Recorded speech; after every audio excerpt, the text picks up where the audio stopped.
Bonjour, je suis Jacques Rao, je suis conseiller à la Commission nationale française pour l'UNESCO.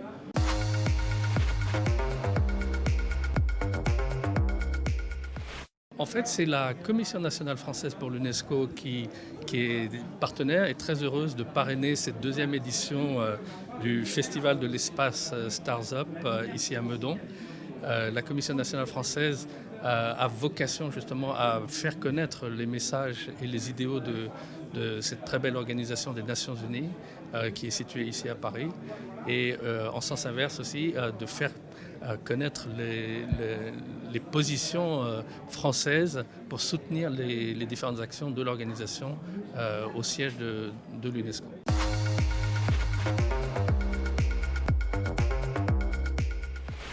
L'UNESCO, c'est l'Organisation des Nations Unies pour l'éducation, la science et la culture. Donc les sciences. Alors évidemment, on met beaucoup l'accent en ce moment, surtout en cette période de Covid-19. On a beaucoup mis l'accent sur l'éducation, la continuité pédagogique, mais aussi la défense des cultures, du monde culturel, des acteurs du monde culturel. Mais il ne faut pas oublier les sciences aussi. Et donc l'idée évidemment c'était justement ce coup de projecteur que vous donnez sur l'espace, sur la recherche spatiale et plus largement la recherche scientifique correspond tout à fait à ce que la Commission nationale fait pour justement encourager et soutenir les sciences. Alors peut-être je peux juste rajouter deux choses là-dessus, c'est que d'une part l'UNESCO, donc les 193 États membres de l'UNESCO, qui sont les États membres aussi des Nations Unies, ont adopté en novembre dernier une résolution très importante sur la science ouverte, en anglais Open Science.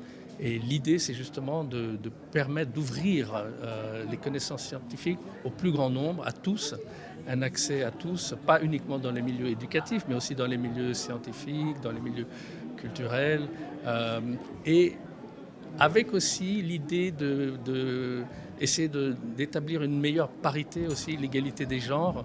Moi, personnellement, j'étais très heureux de voir qu'aujourd'hui, il y avait d'excellentes conférencières féminines, des chercheuses éminentes qui ont fait des exposés. Mais la réalité veut que ce sont des chiffres, ce sont des statistiques, c'est que les filles, encore les jeunes femmes, ont moins accès au domaine scientifique que les hommes. Et donc l'idée de l'UNESCO aussi, c'est d'essayer de rétablir un petit peu cet équilibre, favoriser les vocations, favoriser les carrières.